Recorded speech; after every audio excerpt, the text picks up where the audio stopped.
Hari ini ada orang buang Syafi'i, buang Ibnu Hajar Al-Asqalani, campakkan As-Suyuti, mari direct ke Quran dan Sunnah. Kita ni siapa?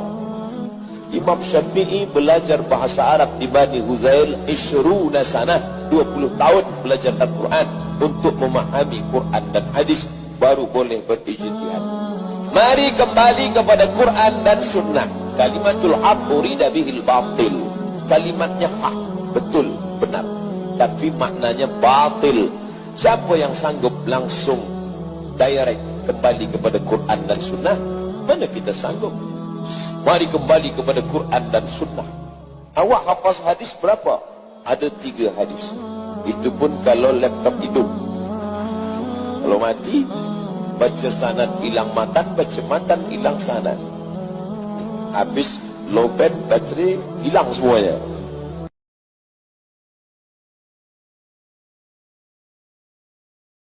Keluar sekarang syubhat dari sebagian kaum Sufiyah. Mereka kaum Wahabi katanya hanya ingin kembali kepada Al-Quran Sunnah, Al-Quran Sunnah, Al-Quran Sunnah. Dikomentari oleh dia, apakah ente sanggup kembali kepada Al-Quran Sunnah? La hawla wa la quwata illa billah. Ya Abdus Samad, ittaqillah fi nafsak. Ittaqillah fi nafsak. Apakah ente sanggup, maksudnya kaum Wahabi, kembali kepada semboyannya begitu? Al-Quran Sunnah, Al-Quran Sunnah, Al-Quran Sunnah. Apa ente sanggup, kata dia. Maka kalau kita ingin membantah syubhat dari dia, tinggal kita putar balikkan pertanyaan dia. Kalau kita tidak, kalau kalian atau kalau ente, kalau kita pakai bahasa dia, kalau ente membicarakan atau mengomentari kaum Wahabi yang slogannya kembali kepada Quran, kembali kepada Sunnah, Quran Sunnah, Quran Sunnah, itu dicibir, dihinakan, direndahkan. Lah terus slogan ente apa? Kembali kepada habaib, kembali kepada para guru. Kemana Al-Quran dan Sunnah? Sebenarnya kita faham maksud dia apa. Al-Quran wa Sunnah ini adalah perkara-perkara yang memang jelas untuk kita amalkan. Tapi yang ingin dia sampai kepada satu titik adalah apa? Kaum Wahabi kalian itu sebenarnya tidak sanggup untuk menguasai Al-Quran, tidak sanggup untuk menguasai Sunnah. Jadi jangan berlagak, jangan pembualan untuk kembali kepada Al-Quran dan Sunnah. Dia lupa bahwasanya salah satu semboyan Wahabi, kalau kita bisa sebutkan dengan kalimat Wahabi juga dalam tanda kutip, adalah kembali kepada Al-Quran wa Sunnah ala fahmi salafil ummah. Lupa dia. Kita kembali kepada Al-Quran, kembali kepada Sunnah. Pemahaman kita? Tidak. Pemahaman para habaib? Tidak. Pemahaman para kiai? Tidak. Pemahaman para sahabat. Apa yang difahami oleh para sahabat, itu yang kita kembali kepadanya. Sahabat Nabi radhiyallahu ta'ala anhum wa ardahum sudah melihat langsung bagaimana Al-Quran, ayat-ayat Allah subhanahu wa ta'ala turun kepada beliau alaihi salatu wassalam. Maka itu yang kita pegang. Apa tafsiran para sahabat, sehingga kita mengetahui Abdullah bin Abbas sebagai imamul mufassirin, imamnya para ahli tafsir. Ini menunjukkan bahwasanya kaum Wahabi dalam tanda kutip tidak hanya kembali kepada Al-Quran wa Sunnah, tapi kembali juga kepada pemahaman para sahabat. Berbeda dengan ente. Kenapa? Karena dia hanya kembali kepada apa yang dia fikirkan, apa yang dia anggap.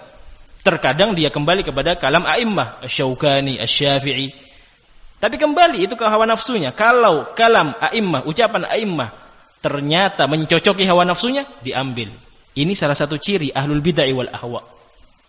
Apa yang mencocoki hawa nafsunya diambil, dibawa kemana-mana. Seperti kata dia, Al-Imam Suyuti memiliki sebuah pendapat, yaitu bolehnya zikir keras-keras, dibawa sudah kemana-mana. Dia datang ke Samarinda, dibawa. Dia datang ke Batam, dibawa. Semuanya ke setiap negara atau ke setiap daerah dari Indonesia. Ketika dia menyampaikan syubhat sufiyahnya, dibawa ini ucapan a'immah, tanpa melihat ucapan imam yang lainnya. Begitu pula pada kalam-kalam atau ucapan-ucapan yang lainnya dari Imam Syafi'i dan yang selain beliau alaihim rahmatullah. Maka syahidnya adalah apa yang bisa mereka jadikan sebagai dalih, apa yang bisa mereka jadikan sebagai dalih, itu yang dibawa kemana-mana dan tidak mau melihat kepada ucapan yang lain yang ternyata adalah perkara yang lebih rajih. Kalau dalam urusan zikir keras-keras, bukan masalah kerasnya yang kita perbincangkan, yang kita bahas. Kalau keras, Nabi SAW menjaharkan zikir beliau setelah sholat. Tapi yang kita bahas sekarang berjamaah. Imam memimpin bacaan ayat kursi, kemudian dilanjutkan dengan doa, kemudian dilanjutkan dengan sholawat, kemudian dilanjutkan dengan bersalaman sekeliling masjid, diakhiri dengan Allahumma taqabbal minna wa minkum, atau doa yang semisalnya. Yang seperti ini apakah pernah dilakukan oleh Nabi SAW? Iya, memang nggak pernah. Kan kita ini budaya Indonesia. Loh, ini agama apa budaya? Ini agama ad-din tauqifiyah, sesuai dengan Quran, sesuai dengan sunnah, nggak bisa dibawa kemana-mana. Kalau memang kalian menganggap itu bukan bahagian dari amalan soleh, sorahah, terang-terangan. Ini bukan bahagian dari Islam. Kita hanya melestarikan budaya nenek moyang kita. Terang-terangan sampaikan. Sehingga tidak ada muslimin yang tertipu dengan syubhat-syubhat kalian.